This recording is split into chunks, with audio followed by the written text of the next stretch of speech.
وزیر اعظم شہباز شریف کا کہنا ہے کہ بلوچستان سے دہشت گردی کا خاتمہ کرنا ہے۔ دہشت گردی کے خلاف جنگ جاری رہے گی، شہداء کا لہو رائگاں نہیں جائے گا۔ صوبے میں ترقی کی راہ میں رکاوٹوں کو دور کریں گے۔ کوئٹہ میں نیشنل ایکشن پلان کی صوبائی ایپیکس کمیٹی اجلاس میں گفتگو کرتے ہوئے وزیر اعظم شہباز شریف نے کہا کہ بلوچستان واقعے پر سب غم زدہ ہیں۔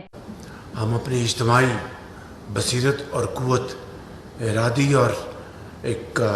انویورنگ ارادے کے ساتھ ہم نے بلوچستان میں دہشت گردی کا مکمل خاتمہ کرنا ہے، اور اس جو ایک انتہائی اہم اور پاکستان کا بہت خوبصورت صوبہ ہے، اس کی ترقی اور خوشحالی کے راستے میں تمام رکاوٹیں دور کرنی ہے۔ یہ جو دہشت گردی کا واقعہ ہوا، یہ تمام جو دہشت گرد تنظیمیں ہیں اور جو خارجی جو پاکستان کے دشمن ہیں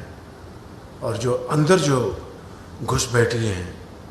انہوں نے مل کر یہ ایک ناپاک کا انہوں نے اسکیم بنائی، اور اس کے نتیجے میں پاکستانی شہید ہوئے، جن میں لا انفورسنگ ایجنسیز کے افسر اور سپاہی شامل ہیں، جس میں ایف سی کے ہمارے جوان شامل ہیں،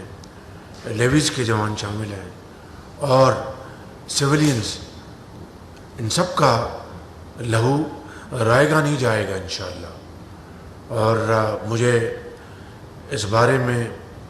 کوئی شک نہیں کہ اللہ تعالیٰ کے فضل و کرم سے افواج پاکستان کے جو سربراہ یہاں بیٹھے ہیں جنرل ناصر منیر، ان کی لیڈرشپ میں، اور چیف منسٹر بلوچستان ان کی لیڈرشپ میں، اور فیڈرل گورنمنٹ کے پورے تعاون کے ساتھ ہم اس مرحلے کو عبور کریں گے، اور نہ صرف بلوچستان، نہ صرف کے پی، بلکہ پورے پاکستان میں جو دہشت گردی دوبارہ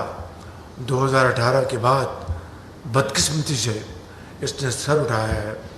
اس کا سر کچلا جائے گا، اور پاکستان ضرور انشاءاللہ اپنا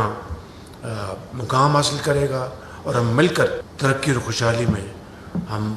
رواں دواں ہوں گے۔ یاد رہے کہ بلوچستان میں دہشت گردی کے حالیہ واقعات کے خلاف اس کی روک تھام کے سلسلے میں حکمت عملی طے کرنے کے لیے وزیر اعظم شہباز شریف صوبائی دارالحکومت کوئٹہ پہنچے۔ اس موقع پر نائب وزیر اعظم اسحاق ڈار، وزیر داخلہ محسن نقوی، وزیر منصوبہ بندی احسن اقبال، وزیر اطلاعات و نشریات عطا طارر اور وزیر تجارت جام کمال بھی وزیر اعظم کے ہمراہ موجود تھے۔ کوئٹہ ایئرپورٹ پر وزیر اعلیٰ بلوچستان میر سرفراز بگٹی، اسپیکر بلوچستان اسمبلی عبدالخالق اچکزئی، صوبائی وزیر CNW عبد الرحمان کیتران، چیف سیکرٹری بلوچستان شکیل قادر، IG پولیس اور دیگر اعلیٰ سرکاری حکام نے وزیر اعظم شہباز شریف کا استقبال کیا۔